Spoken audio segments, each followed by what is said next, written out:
Hello, my name is Bailey. Welcome to the channel. Today I am going to be going over my 2020 year of reading and things book related. I haven't planned this video out. I'm just kind of spontaneously filming it because I need to film it and I have time right now. So we're just gonna do it. Basically, I'm gonna go over my Goodreads reading year. It's a little section on Goodreads. We're gonna go through that. I'll talk a little bit about it. Then I'm going to talk about book buying. And then I'm going to go over my 2021 reading goals, reading expectations, I guess resolutions could be a word for it, and like book related resolutions. And then I can go into a bit of like my channel things. Without further ado, let's kind of get into it. There's not really much to say. I guess I'll preface it by saying that 2020 as a reading year was okay. I wouldn't say it was like fantastic. Not many new favorites, I wouldn't say. I did post my favorites video, which had 6 books that I classify as my favorites of the year, but only 2 of those are all-time favorites. The other 4 are probably nowhere near my all-time favorite list. So like, I didn't read a lot of books that I loved with like an emotional feeling. Although I did read 57 books, I think 57 books, which is the most I've ever read in a year. I keep consistently going up in my reading, which is solid. I'm not sure what's gonna happen in 2021, which I'll talk about after I've gone over 2020. Because my life is kind of changing this year, but I am proud of how much I read last year. I just don't think like it was fantastic in like an impactful way. I think that also kind of goes along with 2020 as a year itself. My mental state was shit. So I don't think that really impacts the way I rate books or how I feel about books most of the time. But like being in a shit mood usually kind of taints a lot of things. But I also like don't like a lot of things.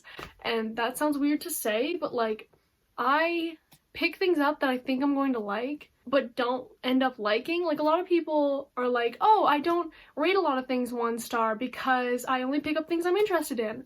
And I'm like, same. But I still have a bunch of 1 stars and 2 stars because when I think I'm going to be interested in something, I can end up hating it very easily. So I don't know. It's sometimes really annoying when I'm like super excited for things and like they don't work out for me. Anyways, without further ado, let's just get into looking at my 2020 year in books. I think that's what it's called. I guess this is a good time to plug my Goodreads. It's in my description. You can follow me there if you so desire. Okay, I do want to say, while we're here on Goodreads, here's the tweet. I tweeted this before the Goodreads color was announced, and I'm not going to say I was completely correct because I said more pinky and this is more lilac-y, but I was close and I want credit for that. Let's look at the reading challenge for a second here. So I completed my 2020 reading challenge, go me, and I got 57 out of 42. As you can see here, my 2021 reading challenge is 53 books. I've been going up by 11 books each year I've been doing the Goodreads reading challenge. So like 2018, I did 20 books, then 31, then 42. I picked 11 for no particular reason. I think when I went up from 20 to 31, I just wanted to add like the 1 on there so it was a little more interesting than going up by 10. So now we go up by 11 every year. Although I do think after this year, I'm probably gonna have to go back down just because, like I mentioned, life changes. I'm going to university next year and I can't see myself having an immense amount of time to read a lot. But that is a problem for another day. Let's look at Bailey's year in books, shall we? Okie dokie. I love looking at these statistics. Like, they are so exciting to me. But before we actually look at the statistics, I need to show you something that upsets me every time I look at it.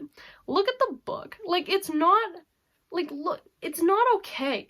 Why is the spine inverted? It makes me mad every time I look at it because it's not opening correctly.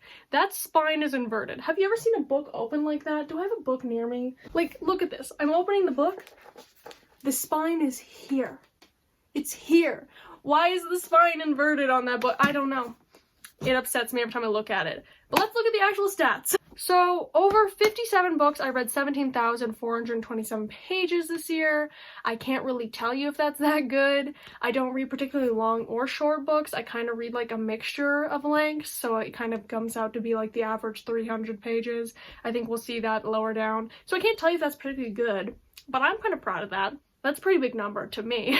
So let's keep rolling down. I'm gonna like my thing because I love myself sometimes. No, I don't. Let's not lie. My shortest book I read this year was A Day in the Life of Marlon Bunda, which was 40 pages. That was a children's picture book that was done by John Oliver in response to Mike Pence's some relative doing a picture book about the bunny. I don't know. It was cute. And then my longest book was Crescent City, or like House of Earth and Blood by Sarah J. Maas. A very long disappointment that I will be continuing. I have a whole video on that book. It was a long book, I made a long video, and I'm still pissed about it to this day. Here, my average book length was 305 pages. I was trying to make this like a bigger number this year. I know it doesn't really matter, but like I like seeing a bigger number there. I don't know what it was last year, I might just check that quickly.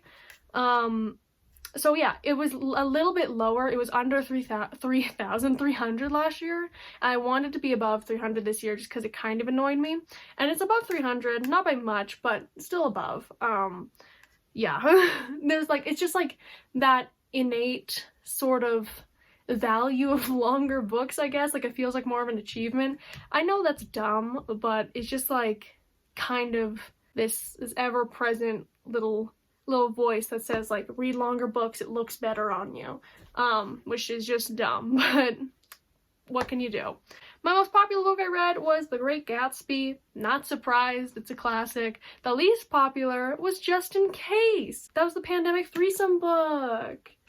It lives on in my heart forever as one of the weirdest things I've read. My average rating for 2020 was a 3.2.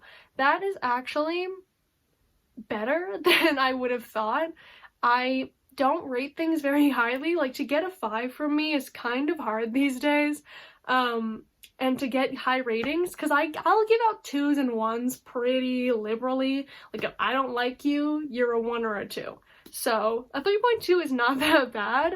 I'm hoping in 2021 to like more of the things I read, but I have such a hard time, like, accurately guessing if I'm gonna like things. So we'll see. But that is above a 3. So it's positive right there. The highest rated is Heartstopper, and I'm not surprised about that. Everybody loves Heartstopper. I don't think I've ever seen somebody rate it lower than like a 3. If somebody has, I would love to know why without it being homophobic. Like, what can you rate below a 3 about that book without being a homophobe? I'm waiting. I love this review I wrote. Because it's straight to the point, honestly. I sometimes write really long-winded reviews, but most likely if I'm on Goodreads, I'm gonna read reviews that are like this long. So go Bailey, concise, get your thoughts across. Okay, let's look at this little collage of the books I read. I read a lot of audiobooks this year, because I find it very easy for me to speed through audiobooks because I listen to them on 2 times speed and I can comprehend things faster when I'm listening to them.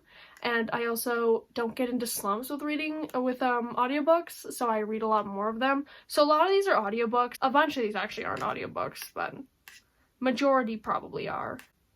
Oh, look at her. Prominently featured, Arisha on the End of Time. If you haven't heard me gush about it, I don't know how. It's amazing. I love it a lot. You should read it. Middle grade fantasy, inspired by, incorporating Hinduism. It's just beautiful and delightful to read. Definitely recommend. See, in contrast to the pandemic threesome book, right below it is Theirs for the Night, which is another threesome book and like poly book that is top tier content, you know? So it's not the threesome part that was the problem. It was just everything else. Here are the books I read for school this year. We have Death of a Salesman, Night, and Hamlet. Spoiler alert, my favorite was Night. I'm planning to make a video on this. I just haven't been motivated, but I do have a few notes for that. My favorite was Night. I actually ended up not rating it though. It's one of those books that like I don't feel I should rate. I was wondering here, because I can see Hamlet. When you're adding books on Goodreads, do you add the copy that you read, or do you add the version that has the closest number of pages to the copy that you read? The version of Hamlet I read is this like mass market shebang, and a lot of it is actually like this weird modern perspective thing where somebody wrote about it, and I didn't read that. I just read the actual play, which ends on page, like, I don't know, 287. So instead of using this copy on Goodreads, I added a different copy that had a closer page number. Like, am I the only person who cares about that on Goodreads, or do you just pick the one that has the same cover as the one you read? Because I like to focus on the page number so that my page number at the end of the year, like, is as accurate as possible. I take Goodreads very seriously, so I always want to make sure, like, the dates read are correct, the pages are as close to correct as possible. I don't know. I'm a little bit obsessed with it. My final book of the year, which I finished on the 31st of December, was a 1-star, and I feel like that really encapsulates 2020 for me. Just ending on a disappointment, honestly. And I plan to write a review later. We'll see when that happens. It's already like midway through January. I haven't done that. Sorry, but that vlog does have all my thoughts anyway. But yeah, that's kind of all Goodreads has to show me. I don't know, just to top off Goodreads, I guess we can go and look at the 2020 reading challenge again, or 2021 reading challenge, because why not? I'm on track. I've read one book. I don't think I've mentioned this in any videos, but my first read of the year was Orpheus Girl. I gave it 2 stars, starting off strong. 53 books. Should be doable because I read 57 last year, but you never know. So yeah, that was all I had to talk about that was like on Goodreads. I think just to round off like my books that I've read, I think the most books I read in a month this year was 14, which is the most books I've ever read in a month in my life. And I was really impressed with myself. Oh my god, my bun is falling down. And I was really impressed with myself, but in hindsight, like, reading that many books in the month, I know that it wasn't actually a good reading month for me, because I rated most of those 2 to 3 stars. So I think that, like, reading a lot doesn't always constitute enjoying what you're reading or having a good time reading. So in 2021, I kind of want to enjoy things. Is that too much to ask? Reading aside, let's talk about buying, because I think we all know book buying is a thing that a lot of us like to do, and I am not excluded from that. I buy books a lot. I like the look of books, I like reading books, but also I am depressed and mentally ill. And like the fleeting dopamine I get from purchasing a new item, like a book that makes me happy, it's priceless, you know, to get away from the depression in a little moment. So let's talk about how many books I bought in 2020, because I tracked it. And this is shameful. Don't shame me, I'm shaming myself. Okay, and I don't fully blame myself for this. Well, I do. It's my fault. But it's also this year's fault, and I have to cut myself some slack, you know what I mean? But in total, I bought 115 books this year, and I received on top of that 20 books. So those 20 books are not my fault. I will count up how many of the books I bought for myself that I read, because I have little check marks next to them. This is how this looks, by the way. It looks like this. Every color is a different month. Then I have this page, and then I ran out of space for the books bought and added this in. So yeah, but of the books acquired and the ones that were given to me, I got 20. I've read 10 of them, so that's actually decent enough odds, especially for things being gifted to me. So I'm not, like, I don't have a problem with that side of it. I have a problem with the bought side, because that's my money. The worst month was most definitely June. I bought a lot of books in June. June was also coincidentally one of the worst months for my mental health. I'm gonna cut myself a little bit of slack just because there was a pandemic and my mental health tanked. So coping mechanisms, however not great they were, kind of came into place. And in the grand scheme, book buying is not the worst coping mechanism that one could acquire. Nudge, nudge, wink, wink. Other things.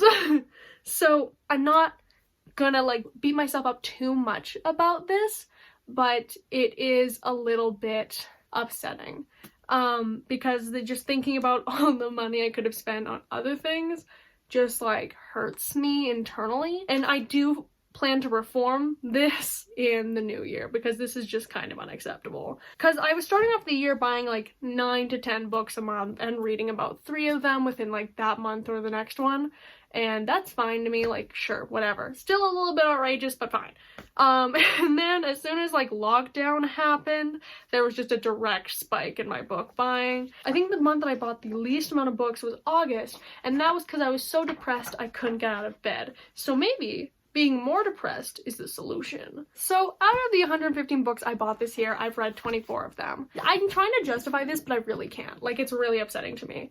And the reason I bring this up, and like, I wouldn't usually talk about this because this actually does cause me a great amount of pain and shame, but I'm talking about this to tell you that 2021 is not going to be this way. Let me show you my reading journal for 2021. We have this muted one because we're older now, so we're maturing. I have the same, like, sort of thing going with the idea for the columns, but I'm just giving books bought and books received their own page, like 1 page each. Basically, my plan for 2021 is not to go on a full book buying ban, because that's unrealistic, and making those kind of goals is just begging for yourself to break them. So it's really not gonna help you in the long run, because you're probably not gonna achieve it. You're just gonna give up on it once you buy like 1 book. You know what I mean?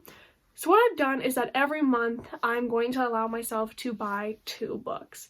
And that's reasonable to me. That would mean that I would acquire at most 24 books over the year, over buying them. When somebody gives me a book, that's not a problem to me. It's just when I buy them, because that affects my own money. This bun really just be fallen. Another thing that I really want to do this year is when I buy books, I want to try my hardest to read them within the year. Or at least read like half of the books I buy within the year, just because it causes more of my backlist to grow and like they start collecting dust. And while I will probably eventually get to them, it's just, I'd rather get to them sooner rather than years down the line. And that kind of leads me into my next point. Over this year, I really, really, really want to focus on not buying as many books, because I want to focus a lot on my backlist and my already pre-owned backlist, because I am going to university in September and I am moving across the country. I'll say most likely still, because I still haven't like accepted the offer, but like ideally I'm moving across the country and I cannot bring this with me.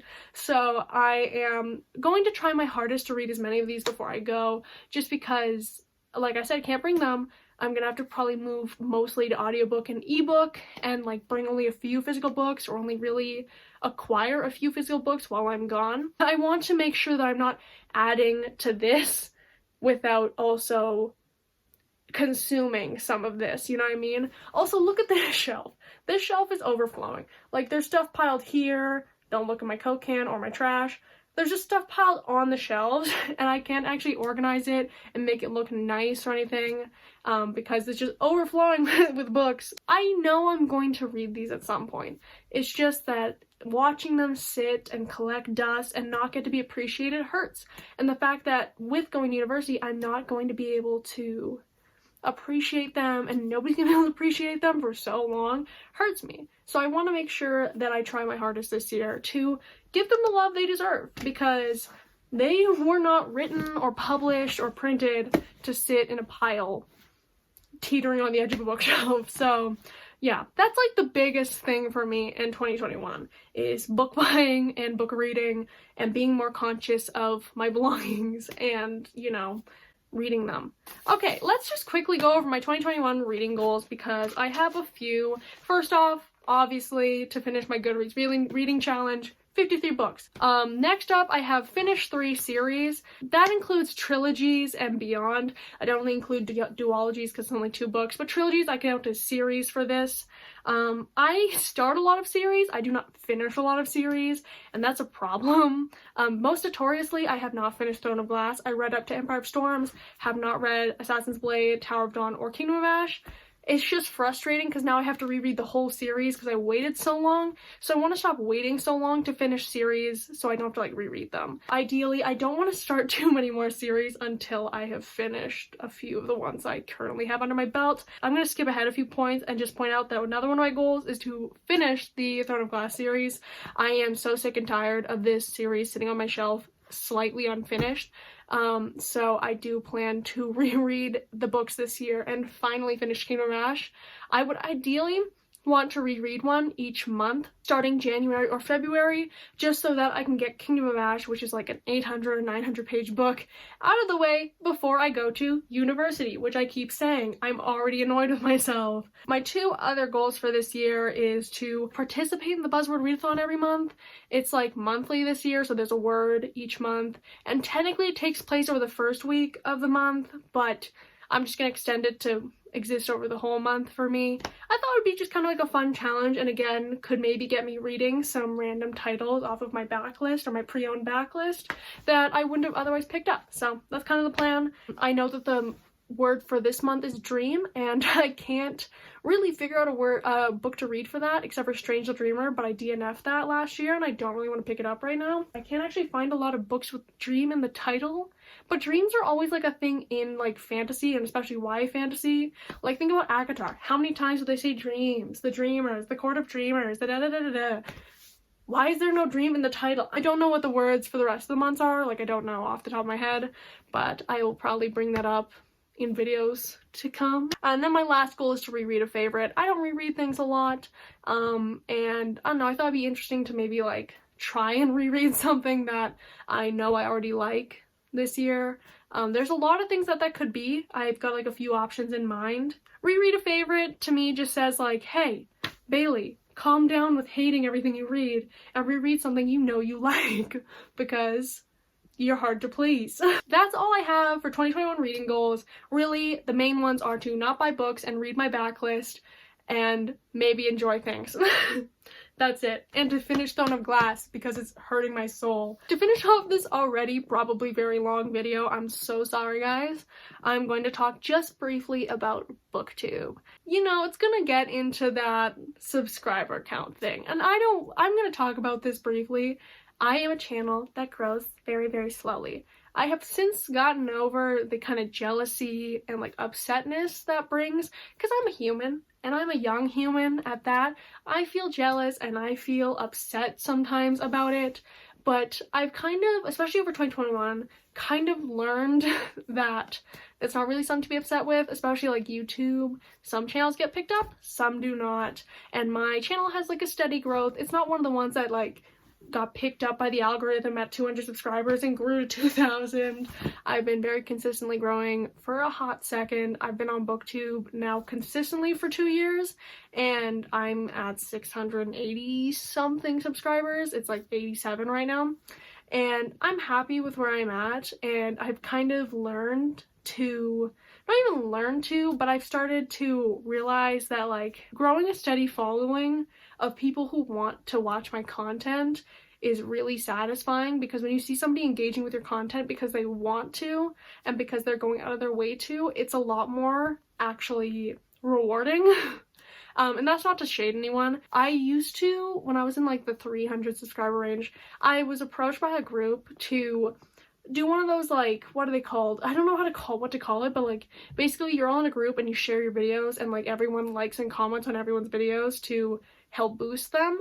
I don't like that per se. I'm not shading anyone who does that. Go off. It's like technically pretty smart, but I don't really like that because it's disingenuous to do it, and I would rather grow a following of people who want to comment. Like they are commenting because they feel so inclined to on their own. That to me is pretty meaningful, and if that means I don't grow as fast or it doesn't look, my analytics don't look as good sometimes because the video flops, I mean, like, that's what it means. Again, no shade, but that is something I've just come to understand about myself over especially 2020. That's all to say, let's talk about subscriber growth, because as much as we want to be all zen and be like, the numbers don't matter, I don't care about the numbers kind of matter. People are like, I don't put out content for others, but like, when you put out a video, you want people to see it. So that's like a real thing, you know? I'm a human, I feel things, and I want people to watch the videos I put out. That's like the point of this platform. So let's talk about subscriber count. So yeah, like I said, I don't really have anything that exciting to tell you about subscriber count. I didn't hit many humongous milestones this year. I did hit 500 subscribers, which was very exciting because that's like halfway to 1K, and that's kind of when my videos started hitting like 90 to 100 views consistently, which was super exciting for me. I think we always talk about 1K subscribers and 1,000 views a lot, but getting your videos to consistently have a number of people coming back to them every time is a super exciting milestone, I find. So on January 1st, I was at about 360 subscribers, and that was January 1st, 2020, and on January 1st, 2021, I had 678 subscribers, so I had just about 300 subscriber growth, and I'm satisfied with that. There's growth, and that's what counts. I know everyone likes to say they don't care about the numbers and that we shouldn't focus as much on the numbers, and I don't like to make subscriber goals because it's kind of weird because it's people choosing to subscribe to your content anyway, but I would like to by the end of this year get to 1,000 subscribers, and also with the amount of subscribers I gained last year being 300, gaining 300 this year would get me to 1,000 approximately. So that's the goal for this year. If it doesn't happen, it doesn't happen, but that'd be nice. I don't know. It'd be nice. The validation of 1,000 with a little K, next to the number will be delightful. Don't worry about the fact that this clip is very obviously at a different angle than the other ones. It's okay. Kind of on the vein of channel goals, I want to talk about video stuff just quickly. And this is kind of me putting this into words to motivate myself to take it to heart. But I film a lot of vlogs, and I prefer vlogs because they feel a little more casual and informal to me. So when I sit down to film the little clips, it feels like I'm just having a conversation with a friend. So it's very chill, goes down great. As soon as I go to film a sit-down video like this, I get super overwhelmed because I have all these things I want to say, whether they be super smart sounding and actual meaningful things, or witty jokes I want to make that I want to have in the video, and they're all sitting in my mind and I don't want to forget any of them. So my mind starts going so fast and I start speaking faster to accommodate for that so I can get my thoughts out, and because of that I start to stutter and not enunciate my words, and then my words kind of mix together sometimes. The other day I was editing and I noticed that in my intro it sounds like I'm saying, "Hi, my name is Billy, welcome to my channel." It's something that happens in my real life too when I'm trying to give presentations. I just start speaking so fast because I have these things I want to say, and as a result I don't really like anything I say because it's messy. I even will lose little words and or of or, and when I'm editing, because I know what I said, I can tell that they were being said, but then I'm well, will a viewer get it? Will they think my speaking is sloppy? I get, I guess, quote-unquote insecure, but more so overwhelmed and frustrated, so I scrap a lot of sit-down videos, and I hate filming wrap-ups because I just feel it sounds like I have nothing to say and I can't articulate my thoughts, when in actuality I feel like I do have something to say. My mind is moving too fast for my mouth to give it to you, which sounds like a euphemism. So basically, I just want to fix my mindset and try to film sit-down videos because I avoid them a lot. As you can see, I think I have 5 vlogs in a row because I avoid sit-down videos as much as possible. I really like doing reviews, my Crescent City review and my Car Revolve review are 2 videos I really like and I put a lot of effort into. It takes me a lot of energy to just get the will to sit down and film. So 2021, let's see if I can do that and see if I can make more reviews, because I actually really do like doing individual book talks, so we'll see if I can achieve that goal. Vlogs aren't going anywhere, I just hope to expand my content past that a little. Here's to 2021, that's all I really got to say about 2020, reading goals, channel goals, all that shebang. So yeah, I think that's a wrap on this video that is probably going to be very long. Thank you so much for watching if you made it this far. I hope you have a great 2021. Let's achieve our goals this year, friends. I've been Bailey. Bye-bye.